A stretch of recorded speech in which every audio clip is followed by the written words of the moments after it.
Hello everyone, welcome back to the Tabletop and Hobby Stop for Majestic 13 Game 2. I did all of the pre-game stuff in a little short, including a video earlier on this week to actually paint up the alien menace that we are going to be facing today. I have received my Majestic 13 physical copy along with these cards. So I will be using the cards today. I have the physical copy, so things should go a little bit smoother. And with that, I actually had a couple, or I should say one major correction to point out from one of my viewers. He actually pointed out that I was using way too much equipment. I misread the equipment in the initial build for my characters. You actually don't get 3 pieces of equipment each. You get 3 pieces of equipment total. So you get, each person gets a primary weapon, and then they get 3 pieces of equipment to split throughout the entire group. So that correction has been made. Everything has been updated on my sheet. Medkit on Angus, tracking beacon, and target assist on Hal. And then I did get the sight hub. Last time I also got the weapons depot, so all my people are going to be +1 damage. So with all of that out of the way, today we are actually playing an urban map. We have difficult terrain on the building in front of me. We have difficult terrain on this guy and this guy, but the rest is totally fine for me to pass through. So these 3 corner buildings, all going to be difficult terrain. We do have this side of the board again. We're set up right here. We have our monstrosity, our Ravager set up here, and he is going to be the Tarskyth.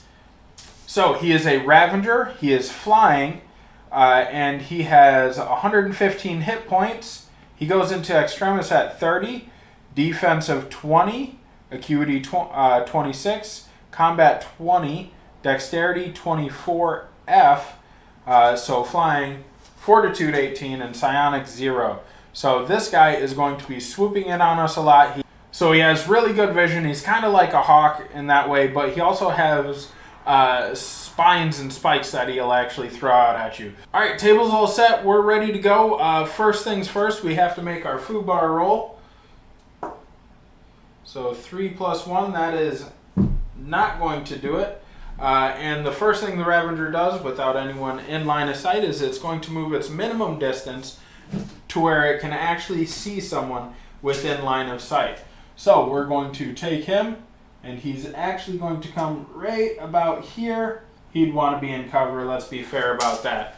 That is his move. He now has an enemy in line of sight, and he is going to make a ranged attack. I am within 18 inches, so he is going to make a basic attack. Makes 3 attacks with its penetrating pinions. Ranged combat, 1d6 + 3. If this attack hits, the target must succeed on a fortitude stat check, 22, or be poisoned and stunned. Alright, so my understanding, he just goes for all 3 attacks, so I'm going to roll those together.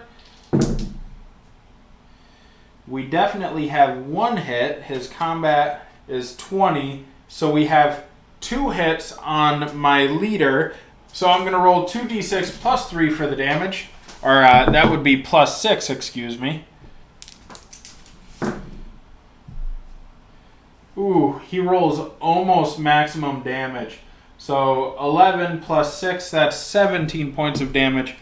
Alright, we're going to say poison is green, red is stunned, so he is now poisoned and stunned. But it is his turn, so he's going to get a chance to roll some of that off. So right away we're going to try to remove that stun condition. We have 1d20, we're going to take the result, cut it in half, and then add his fortitude to it, so we'll see if we can remove that. And that is a critical success.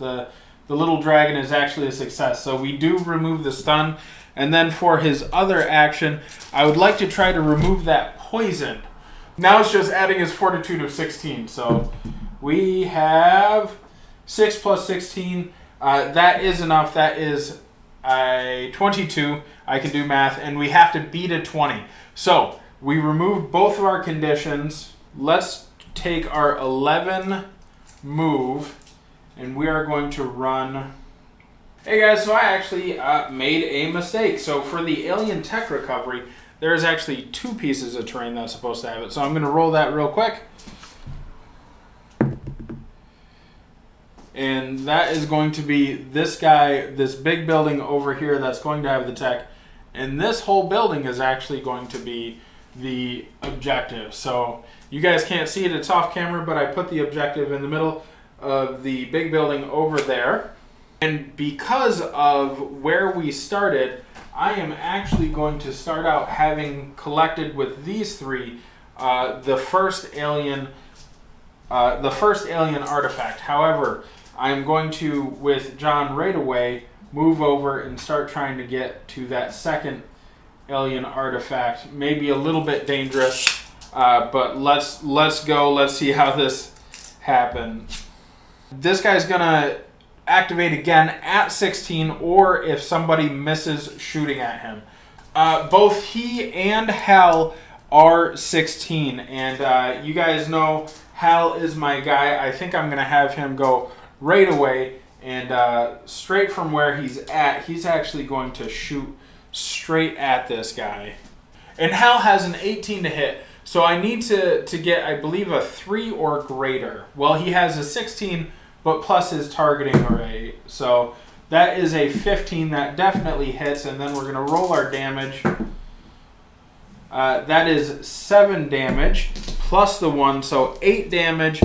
We caused the first bit of damage onto our Ravager. Let me note that down. Now the Ravager gets to go again. He's going to do an explosion of spikes. So all enemies within 18 inches. No, he gets everyone. So, big explosion of spikes. They must succeed on a fortitude stat check of 17 or be poisoned. So, fortitude 17, we're going to start over here and work our way back. That is a pass. We have a pass. Victor has a fortitude of 15, so 20. That is a pass. We're going to go with Hal. Ooh, Hal fails. And Shoshana passes. Hal is now poisoned, which is a green. So that is actually all he says he's going to do for that turn. It doesn't say anything about moving, and that is Ravager, step number 6. So let's continue on. Shoshana is going to run out with her 10 dexterity. Well, first she's going to shoot, since she has a good line of sight to the creature. Normally there would be what we would say cover for these guys. However, because he's supposed to be up here, but he didn't want to stay, we are going to say that he is up there, and we're not going to have to roll for our cover. But normally you would roll 2d20 and take the lower. But Shoshana is going to make that attack. And that is a 6. This is a 6 plus 14. So Shoshana actually misses that attack. So he's going to activate again here in a minute. And then she is going to run directly over for 10, because she wants to get to that objective as well. So now that it is the Ravager's go again, and he is going to do restraining spikes. So it used explosive spines last time, and 2 of the closest enemies must succeed on a dexterity stat check 20 or be restrained. So 2 of the closest enemies. First one we have John, dexterity of 11, and he gets a 12, so that is a pass. And then next is going to be Shoshana. She has a dexterity of 10. We need to get at least a 10 here. We get a 15. Oh, could have been rolling it over there. We get a 15, so she passes as well. And we are right on to the next go. Oh, correction. So he will actually move his movement distance, end its movement distance, and end at least 6 inches away from all enemies if possible. Ending in cover if possible. So let's say move its movement distance, but staying away from 6 inches would be right here. But we want it to be in cover if possible, and its movement range is 24. So it basically has most of the board. What I'm going to say is that this guy is actually going to fly and sit 6 inches away up over here, if you can see that in the camera. All right, next up we have the good old Angus Burns. So Angus, I think I know what I want him to do. And it has nothing to do with shooting this guy. It has everything to do with getting out here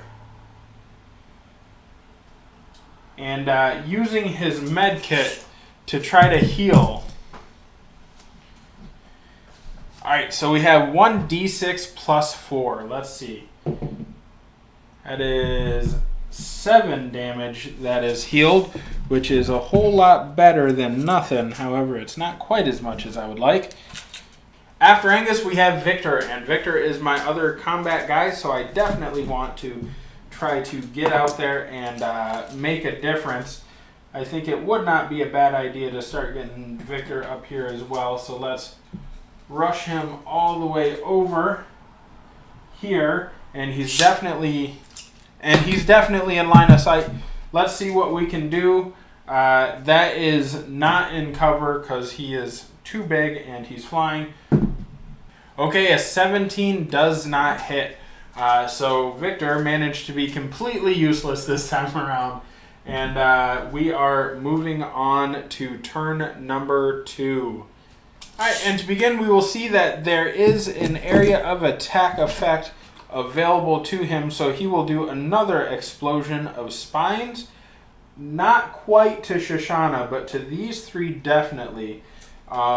We have line of sight, so she is going to be excluded, but we are going to need to do those fortitude stat checks. Okay, number 1, we're going to go with Angus, and he gets a 7 plus 16. He passes. Next is going to be a 4 plus Angus's 13, which is going to be 17, which just barely passes. And then we have Victor. So Victor has a fortitude of 15. We need at least a 2. That is a cock die, but either way it would have won. But to be fair, 11, that passes. So the explosion of spikes does not do anything this time around. And then the Ravager will move again, and he has pretty much the entire area to go. I'm actually going to put him over here. Okay, so he is down there. He is just outside of 6 inches of the nearest guy. He is in cover from most of them. This is that happy medium I think we're going to go with for this guy. And let's go ahead and move on to John. So what John is going to do is, because I think we're going to have to start making damage, some damage plays here. He is going to run up here, and I'm knocking my stalls over here. He's going to run up here, and he is going to just blast this thing away. So let's roll our die. That is going to be 6 plus my combat of 18. Definitely hits. So do 2d6 plus 1. That is going to be 10 points of damage onto the guy, and that is going to be Hal's turn. We will go with Hal next. Hal still has a condition on him, so without killing Hal by knocking over our tower, we're going to roll for that condition. It is and it is the poison condition. He gets a 5 plus his fortitude of 14 equals 19, so that does not do it. I think at this point it's going to be more beneficial for Hal to actually take the time to try to remove that condition. So I'm going to spend his next action also trying to remove that condition. And that definitely does it. So he is no longer poisoned. he is going to run his 11 and get right with the rest of the group over here. I don't know how smart this is. I actually may move him a little bit further over. I don't know how smart this is, positioning all these guys like that, especially putting John out there when he is the most injured. But is going to attack using those restraining spikes. Let's see who all is going to be included in this attack.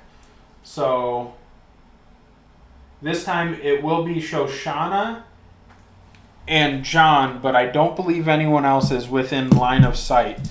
So let's roll for John and then Shoshana. So John needs at least a 9.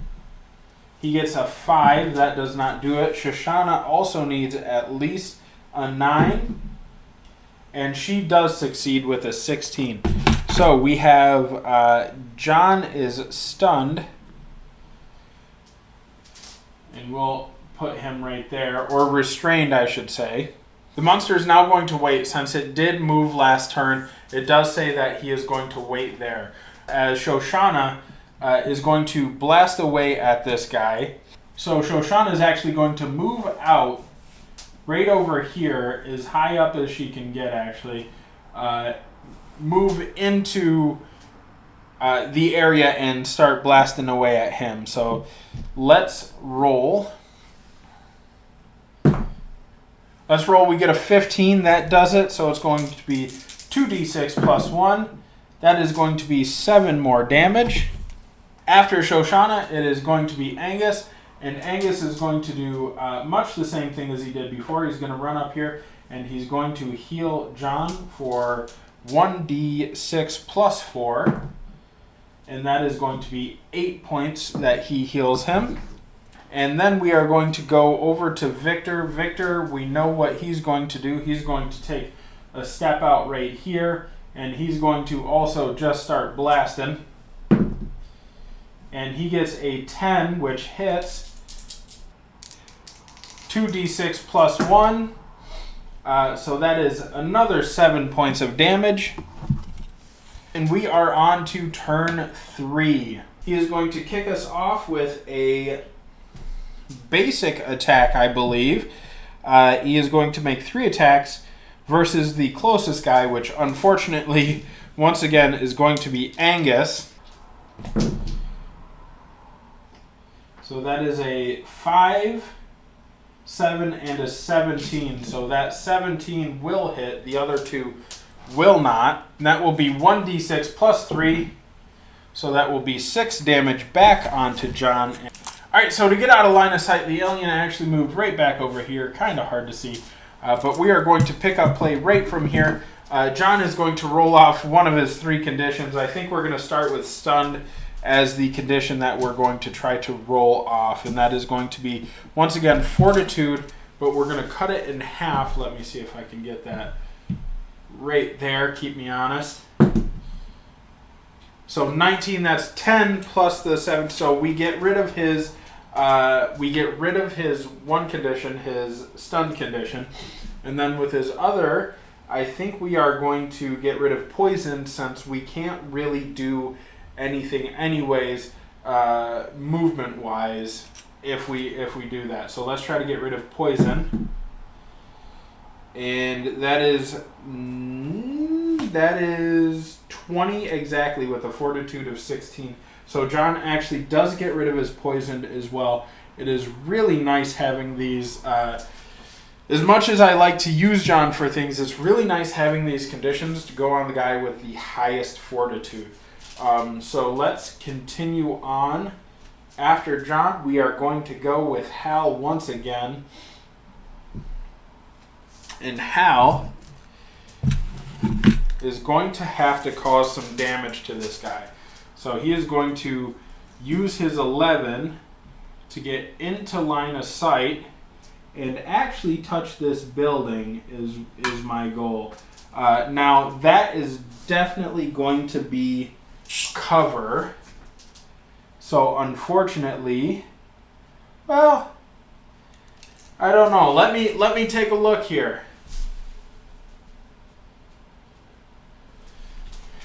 Yeah, let's say the alien has cover. So to be fair, we're going to roll the 2 die and take the lowest since the alien has cover. All right, so his defense is 24. So that does not make it since we got a 20 exactly.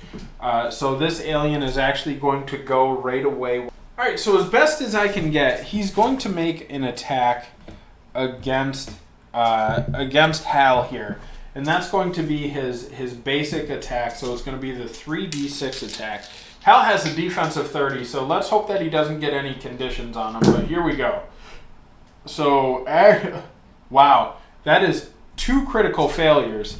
And then we rolled a 12 for the other one. With a combat of 20, that actually does hit just by the 2. So let's roll that 1d6 plus 3. So that is 8 damage. Okay, guys, so a little mistake I made. Hal was supposed to do a fortitude stat check for that attack. So I did the roll. He never should have had the second thing, but we're just going to keep rolling. We're going to roll as if he removed that movement penalty, and then we're going to leave him there because I made the mistake. I don't want to go and grab the objective or whatever else. All I want to do is continue on, and we're going to roll for... Sorry, I said Hal, I meant John. We're going to roll for Hal now, and Hal needs, I believe, a 7 in order to pass this to not get those conditions. And he gets a 4, so Hal does get the 2 conditions. Hal did miss his shot, so we'll just go the 2 because now it would be his natural activation. So since he did just do that attack on Hal, he will go ahead and move. Since he did not move, he's supposed to move. And we will get him over here. Shoshana is one who can see him, so she's going to go ahead and make her attack right away. And that is going to be 2d20. Taking the lowest. So 9 plus Shoshana's combat of 14. That is a hit. And that is going to be another 7 damage. I keep on coming up 7. Angus is actually going to step out, and he's going to take a shot at this guy since it is the time to take the shot since he already did all 3 activations. And that is going to be an 8 plus Angus's combat of 10. That does not hit, unfortunately. Now we are on to Victor. And Victor scores a hit for 9 damage. Alright, we are on to turn 4. This guy has 69 hit points left, which is not ideal. We're really going to have to get him down on this one, or else I do not believe we are going to succeed in this mission.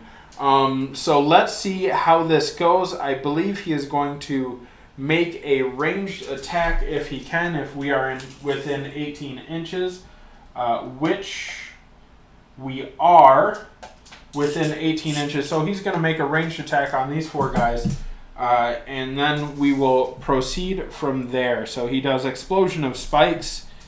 We'll start with John, and he succeeds. We will now go to Victor. He succeeds. Shoshana, that is either a 2 or a 20. We'll re-roll that cock die. She succeeds, and then we are on to Angus. Angus also succeeds. So no one's poisoned today. The monster is also going to run. I think once again he is going to go up here. All right, we're trying to catch this angle over here because we have our monster right there. He just ran after doing that big attack. but I believe if I just maneuver my guys just a smidge, he will be outside of cover, so a little bit of an advantageous move for me, but it's the one that I felt made the most sense for the monster. So, moving straight on, we are of course going to turn around with John. We are going to take a little step out, and he is going to blast this thing because it's either now or never for getting these attacks in. And that is going to be a hit with 23. And then that is going to be 2d6 plus 1. So that is 8 damage. I'm going to try to roll off that poison so that I can try to get an attack in here. So I rolled a 17. That is enough to get rid of the poison, so he is able to shoot a little bit more effectively. He is going to move out just enough to where he can really blast this thing down. So that is a hit. And we have another 8 damage. All right, this guy goes again. So he has pretty much everyone within 18. So you know what that means. He's going to try to spike us. And that is going to be a stat check of 17 on everyone. We will start with Hal over here. Hal passes. We will now go to Angus.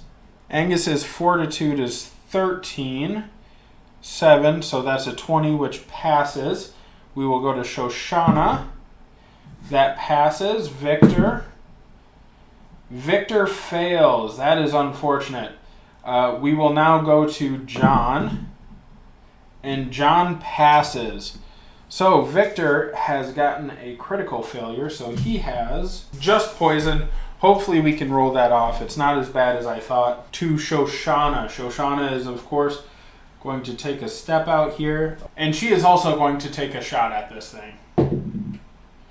So that is a success. That is 9 damage, which is better than what we've been getting. Angus is going to turn, step over, and he's also going to take some shots. And that is a 12 plus Angus's combat of 10. So that just barely makes... Oh, that does not make it. Alright, so the monster is now going to do the restraining spikes. That is actually going to be Hal and Angus. So let's do dexterity for Hal first. He has an 11, so he needs a 9. He got a 10, that is a pass. Now let's do Angus, who has a dexterity of 11, so he also needs a 9. He gets a 6. He is, in fact, restrained. So Angus, not a big deal if he gets restrained. He is kind of my useless one. However, Victor, we have a chance to roll off this this condition.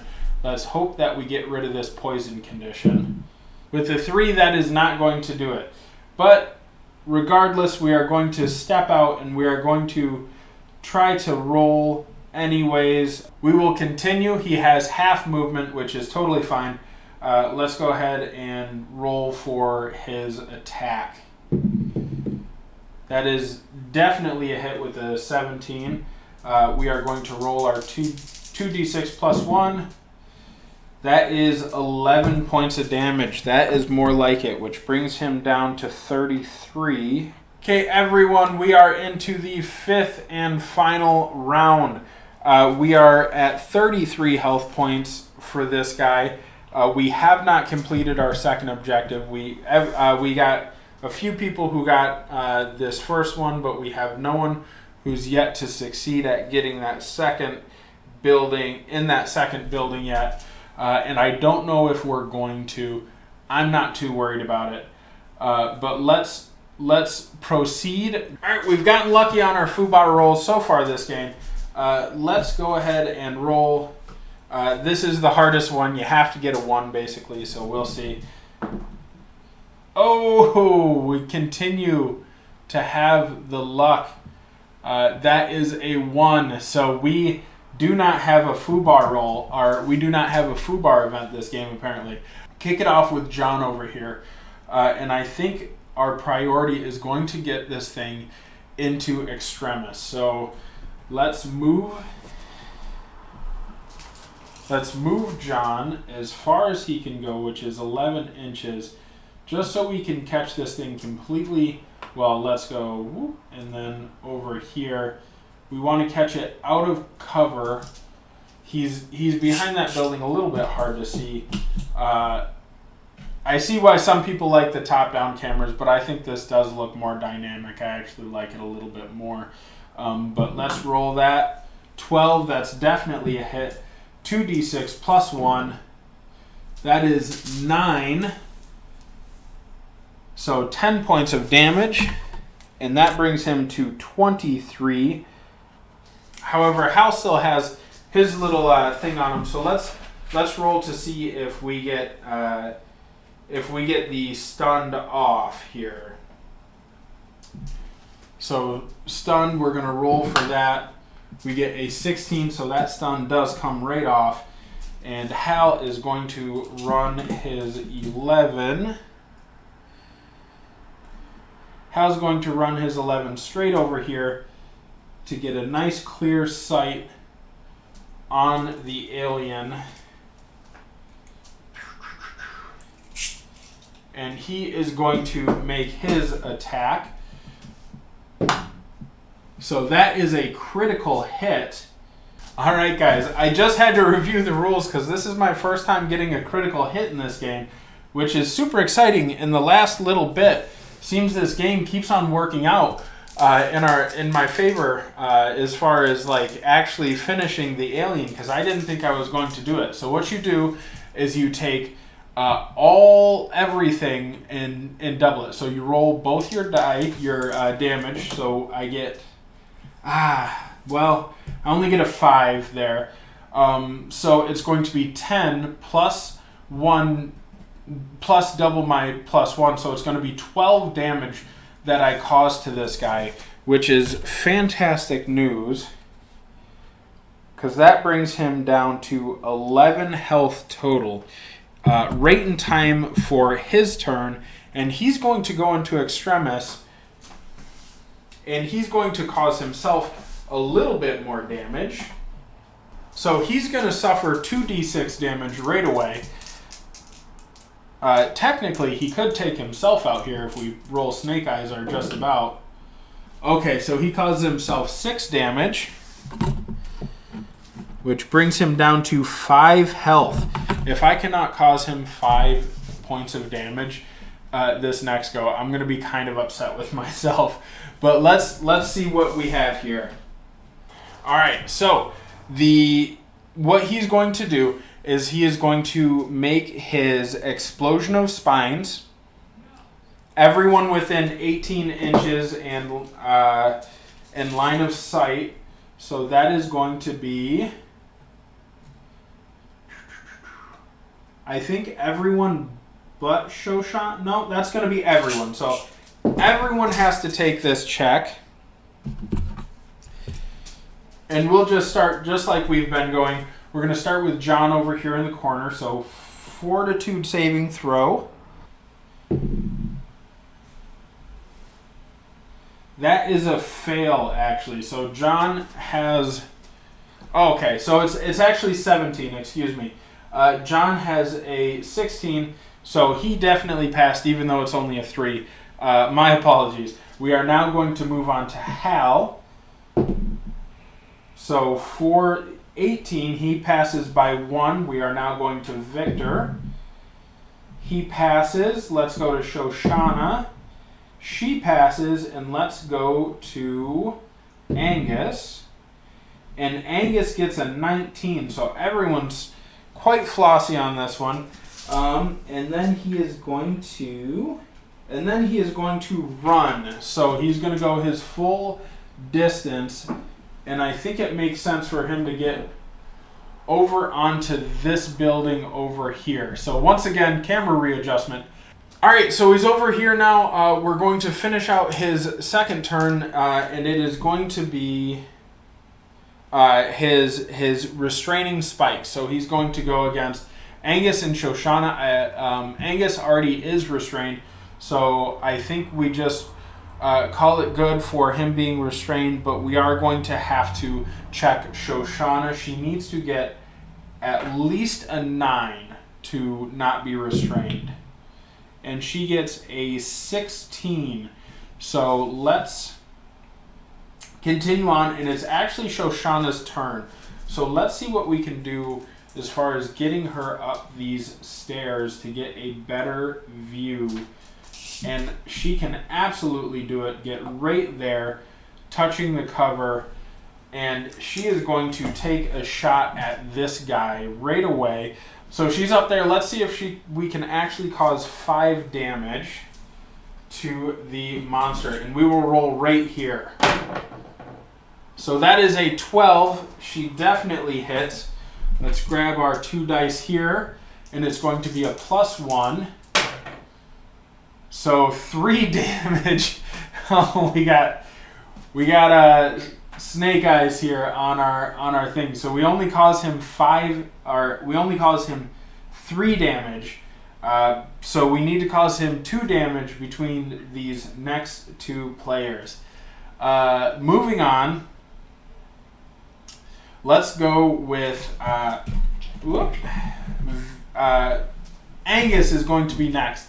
Now he needs to succeed on his check to get rid of the condition. He definitely succeeds. I think he's going to do just about the same thing. Get up these stairs here and shoot at this thing. That is a 13, so that will hit. Now, I think pretty much anything I roll is actually going to kill him. So that is 2 games in a row. I get 6 + 1, so 7. That is actually 2 games in a row that Angus, the weakest player, is my MVP. Whew. All right, I'm going to get this cleaned up, and we will come right back to discuss the game. So real quick, guys, let's breeze through the post game. For our secondary objective, it was kind of shaky on whether we completed it or not. I'm just going to be safe. I'm going to say we did not complete it because we did not get both. As far as stat upgrades go, I increased John's dexterity. For Angus, I increased his combat. I increased Shoshana's dexterity. Victor, I increased his dexterity. And Hal, I increased his fortitude. For my rolls, I did get a drone control pod for my base. However, I failed to get any more equipment requisitions. So a little bit unfortunate there, but that is A-okay. We're going to go into the next one without having as many upgrades as I want, but we are getting better as a team. And after the next one, we get to do the, because our team rating went up, we get to do the special mission. Couple things I want to address. I keep on forgetting I can call in backup. Once per game, I can try to call in backup. I think Angus would be really good to use to call backup in, to do like a drone strike or something, instead of me constantly trying to just fight or trying to shoot the people with Angus, which I know is not going to work very well. I think it would be more beneficial if I used him as my everything else guy. Another thing, those foobar rolls are hard to remember. I did stop and I rolled for all of them. I think turn 3 I rolled for them. Turn 4 I rolled turn 4 I rolled a 1. Turn 5 I rolled a 1. I don't know.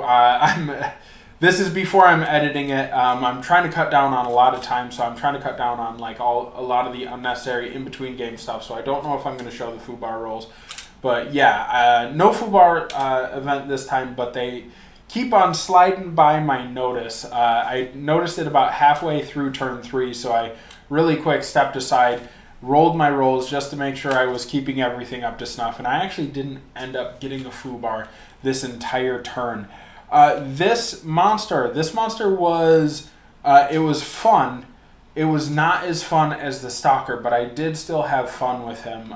He was flying around. I feel like the flight didn't feel as special because it just meant you got to ignore terrain. Now, I understand flight is a hard thing to do in games, but I can see that the amount of monsters that they have require them to write special rules for each monster, and over time I can see how some things can feel samey, but also other things can feel crunchy. So I would like them to sort out the AI a little bit better. So maybe have a note in there about, hey, this is the best course of action. When something is a gray area, do this. Or the heart of what we want this creature to do is this. I do really enjoy the game still, of course, and I am super excited that my team pulled it through. Angus being the big dog Angus again, just pulling it out with a win for us. I don't know if Victor would have got it. I feel like we had that one in the bag, but once again it was very close. Now, there's a lot of bonuses if you manage to clear the enemy by turn 3. Right now, I'm cutting it right to the end of turn 5. So I'm wondering if maybe some early drone strikes, some early damage boosters is something I'm missing out on. Alright guys, so next week I am traveling. I'm going to try to get a video up, posted so that you guys don't miss a video for next week. However, I am going to be traveling. But I would like to go back to my course-based campaign. But if you guys are enjoying Majestic 13, I can stay on Majestic 13, which I do also enjoy. But let me know down in the comments if you'd like me to go back and continue my course-based playthroughs, or if you'd like to see some more Majestic 13, or maybe another game you've seen me discuss. I can pull these out and really start going through them. I'm glad that I got to do a city scenario this time with the wilderness scenario last time, and we also happened to roll up a different creature other than the Stalker. So it's really cool. We got to kind of see a couple of different things with Majestic 13, and I don't want to set this game aside for too long, but I do want to make sure that you guys who subscribed for Course Base aren't missing out on that, or if you're enjoying this, seeing this as well. So like I said, leave that down in the comments. Let me know. Subscribe if you're new here. Subscribe if you think I earned it. And I appreciate you guys, and I'll see you in the next one.